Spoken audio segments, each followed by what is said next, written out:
નમસ્તે બાળ મિત્રો, તો આજે આપણે જોઈશું લેસન નંબર 6 ભરત. તો આપણે એના પહેલા લેક્ચરમાં પેજ નંબર 36 અને 37 પર આપણે ભણી ચૂક્યા છીએ. હવે આજે આપણે 38 પરનું ભણવાનું રહેશે. તો દૂસરી તપસ્વીની કહે છે કે હે બળભાગી યહ ઋષિ કુમાર નહીં હે. એટલે કે દૂસરી તપસ્વીની કહે છે કે બળભાગી એટલે કે બડે ભાગ્યવાલા આ ઋષિકુમાર નથી. दुष्यंत કહે છે સત્ય है उसके काम ही ऐसे साहस के है. એટલે કે સાચું જ છે કે આના કાર્યો જ એટલે કે એટલા સાહસના છે. એ ઋષિકુમાર નહીં જાણ પડતા એટલે કે આ ઋષિકુમાર નથી એવું જાણવા મળે છે. परंतु मैंने तपोवन में वास देख इसे ऋषिपुत्र जाना था. એટલે કે આને તપોવનમાં રહીને જ જાણે એવું લાગે છે કે ઋષિપુત્ર જાણવા મળ્યું હોય. बच्चे की हथेली को अपने हाथ में लेकर स्वयं से. तो બાળકની હથેળીને દુષ્યંત પોતાના હાથમાં લઈને દેખે છે. हाँ, जब इसका हाथ छूने से मुझे इतना सुख हुआ है तो जिस बड़भागी का यह बेटा है उसे कितना हर्ष होता होगा. એટલે દુષ્યંત કહે છે કે વાહ, એટલે કે જ્યારે હું એનો હાથ લઉં છું તો એવું સુખ જાણવા મળે છે કે જાણે આ મોટો ભાગ્યશાળીનો દીકરો છે તે. એટલે કે उसे कितना हर्ष होता होगा એટલે કે એને કેટલો આનંદ હશે. दूसरी તપસ્વીની કહે છે दोनों की ओर देखकर એટલે કે બંનેની બાજુ જોઈને બડે અચંબે કી બાત है એટલે કે આ તો વધારે નવાઈની વાત છે. દુષ્યંત કહે છે तुम्हें क्यों अचंबा हुआ એટલે કે તમને કેમ આશ્ચર્ય એટલે કે નવાઈ લાગે છે. दूसरी તપસ્વીની કહે છે इसलिए हुआ कि इस बालक की और तुम्हारी सूरत बहुत मिलती है और तुम्हें जाने बिना भी इसने तुम्हारी बात मान ली.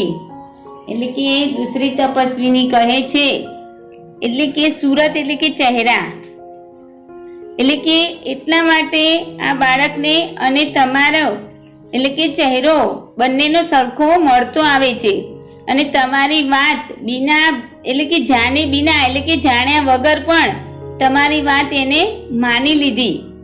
દુષ્યંત કહે છે બચ્ચે કો ગોદ में ઉઠાકર એટલે કે પોતાના ગોદમાં લઈને કહે છે હે તપસ્વીની જો યહ ઋષિકુમાર નહીં હે તો કિસ વંશ કા હે. એટલે કે તપસ્વીનીને કહે છે દુષ્યંત કે હે તપસ્વીની જો યહ ઋષિકુમાર નહીં હે તો કયા કુળનો આ વંશ એટલે કે હશે. तो दूसरी तपस्विनी કહે છે કે यह पुरुवंशी है. पुरुवंशी એટલે કે જે नाम के राजा के कुल का. तो दुष्यंत કહે છે स्वयं से इसलिए इसकी सूरत मुझसे मिलती है. એટલે કે એટલા જ માટે એનો ચહેરો મારી સાથે મળતો આવે છે. बच्चे को गोद से उतार कर पुरुवंशियों में यह रीति तो निश्चित है कि युवावस्था में वे महलों में रहकर पृथ्वी की रक्षा और पालन करते हैं और वृद्धावस्था आने पर वन में जितेंद्रिय तपस्वियों के आश्रम में वृक्षों के नीचे कुटी बनाकर रहते हैं. એટલે કે રાજા દુષ્યંત એવું કહે છે પોતે જ એટલે કે એટલા માટે જ એનો ચહેરો મારી સાથે મળતો આવે છે. બાળકને ગોદ એટલે કે ગોદમાં ઉતારીને કહે છે કે પુરુવંશીઓ મેં આ રીતિ તો નિશ્ચિત હોય છે કે યુવાવસ્થામાં એટલે કે મહલોમાં રહીને પૃથ્વીની રક્ષા અને પાલન કરવું અને વૃદ્ધાવસ્થા એટલે કે બુઢાપામાં એટલે કે જ્યારે બુઢાપા આવી જાય ત્યારે વનમાં जितेंद्रिय એટલે કે इंद्रियों को जीतने वाला એટલે કે તપસ્વીઓ કે આશ્રમમાં વૃક્ષોની નીચે કુટી બનાવીને રહેવું. વૃદ્ધાવસ્થામાં એ કરવાનું. ત્યારે देवता जैसी शक्ति वाला यह निडर और असाधारण बालक मनुष्य का पुत्र भला किस प्रकार होगा। એટલે કે દેવતા જેવી શક્તિ વાળો આ નિડર અને અસાધારણ બાળક આ મનુષ્ય કા પુત્ર ભલા किस प्रकार का होगा એટલે કે કયા પ્રકારનો હોઈ શકે। दूसरी तपस्विनी કહે છે કે हे परदेसी तेरा यह संदेश तब मिट जाएगा जब तुम जान लेगा कि इस बालक की माँ मेनका नामक एक अप्सरा की बेटी है। उसी के प्रताप से इनका जन्म देव पितर के इस तपोवन में हुआ। तो दूसरी तपस्विनी कहे छे એટલે કે હે પરદેશી તેરા ય એટલે કે તમારો આ જે શંકા છે એ ત્યારે મીટી જશે જબ તું જાન લે એટલે કે તમે જ્યારે જાણશો ત્યારે આ બાળકની માં મેનકા नामक एक अप्सरा की बेटी है। अप्सरा એટલે કે देवलोक में रहने वाली स्त्री એટલે કે अप्सरा की बेटी है। उसी के प्रताप से इनका जन्म देव पितर એટલે કે देव और पूर्वजों से એટલે કે इस तपोवन में થયો હતો। तो दुष्यंत के छे मन में એટલે કે મનમાં જ यह तो बड़े आनंद की बात सुनाई એટલે કે આને તો વધારે આનંદની વાત સંભળાવી। इससे कुछ और आशा बढ़ी એટલે કે એને તો બીજું કંઈક જાણવાની આશા વધી। इसकी माता किस राजर्षि की पत्नी है એટલે કે આની માતા કયા રાજાની પત્ની હશે।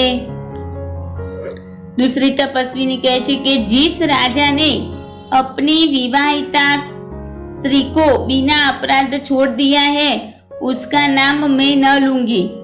तो दूसरी तपस्विनी जवाब આપે છે એટલે કે જે રાજાએ પોતાની વિવાહસુતા એટલે કે શાદીસુતા સ્ત્રી લગ્ન કર્યા પછી એટલે કે સ્ત્રીને बिना ગુનેગારથી એને છોડી દીધી છે उसका नाम એટલે કે હું ન લઈ શકું।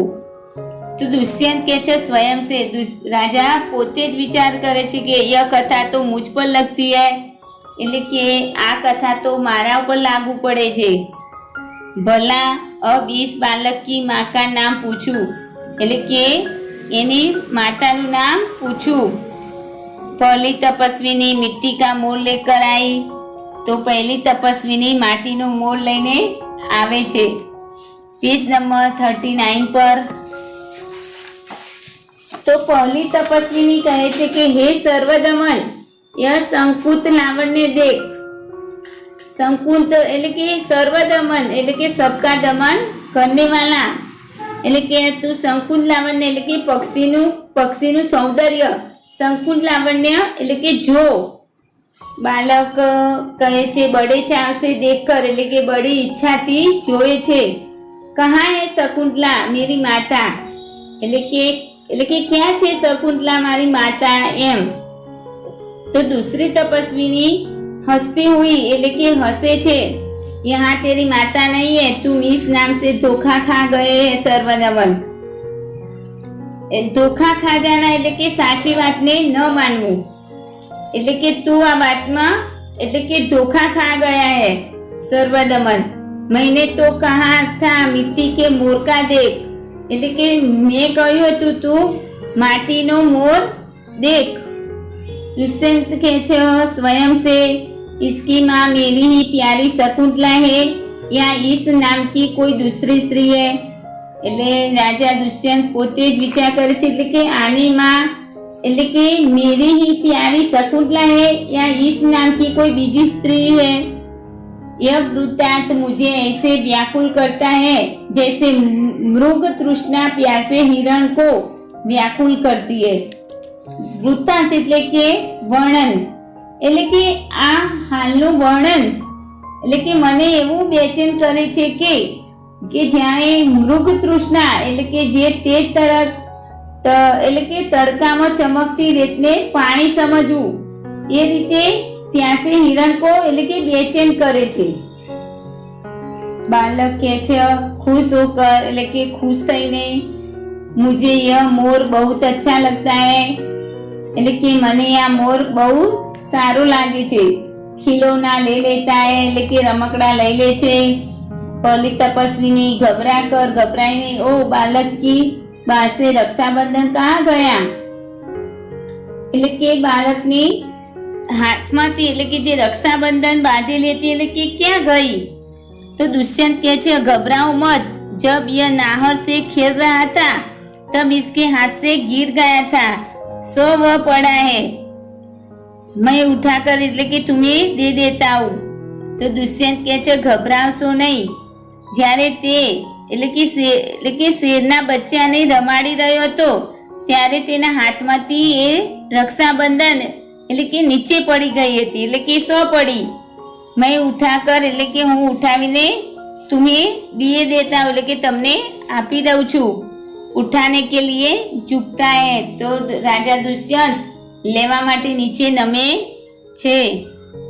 पहली तपस्विनी कहे छे अरे अरे मत उठाओ, इसे मत छूना। એટલે પહેલી તપસ્વીની કહે છે કે તમે એટલે કે ઉઠા એટલે કે નીચેથી લેશો નહીં, એટલે કે इसे मत छूना એટલે કે એને અડશો નહીં। दूसरी तपस्विनी कहे छे ओ इसने तो उठा ही लिया એટલે કે आमने तो लई पण लीधो। दोनों एक दूसरे को आश्चर्य से देखती है, तो બંને તપસ્વીનીઓ એકબીજાની સામે નવાઈથી જોવે છે। दुष्यंत के छे यह लो એટલે કે આ लो, परंतु यह कहो कि तुमने मुझे इसको उठाने से रोका क्यों था? એટલે કે राजा दुष्यंत के छे कि आ लो, परंतु यह कहो कि तुमने मुझे એટલે કે આ જે રક્ષાબંધન પડી ગઈ હતી એને લેવા માટે મને કેમ રોક્યો હતો? दूसरी तपस्विनी कहे छे इस रक्षाबंधन का नाम अपराजित है એટલે કે આ રક્ષાબંધનનું નામ એટલે કે ન હરાને વાલા, अपराजित એટલે કે આ રક્ષાબંધનનું નામ अपराजित है। जिस समय इस बालक का नामकरण हुआ था तब महात्मा मरीचि के पुत्र कश्यप ने यह धागा दिया था એટલે કે જ્યારે આ બાળકનું નામકરણ થયું ત્યારે મહાત્મા મરીચિના પુત્ર કશ્યપને આ દોરો આપ્યો હતો। इसका गुण है कि कभी यह धरती पर गिर पड़े तो इस बालक के माता पिता का छोड़कर એટલે કે માતા પિતા को छोड़कर इसे कोई दूसरा न उठा सके। એટલે કે આનો એક ગુણ હતો કે આ જે રક્ષાબંધન છે એ આ ધરતી પર પડે તો આ બાળકના માતા પિતા को એટલે કે માતા પિતા को छोड़कर इसे कोई दूसरा न उठा सके, એટલે કે માતા પિતા સિવાય આને બીજું કોઈ લઈ શકે નહીં। दुष्यंत કહે છે और जो कोई उठा ले तो क्या हो? એટલે રાજા દુષ્યંત કહે છે अरे जो कोई उठावी ले तो शू थाय? तो पहली तपस्विनी कहे छे तो यह तुरंत सांप बनकर इसे डसता है। तो पहली तपस्विनी कहे छे कि आ तरत सांप बनीने तेने डंखे छे। दुष्यंत कहे छे तुमने कभी ऐसा होते देखा है? એટલે કે તમે આવું કોઈ દિવસ જોયું છે? पहली तपस्विनी जवाब आपे छे अनेक बार એટલે કે ઘણી વાર।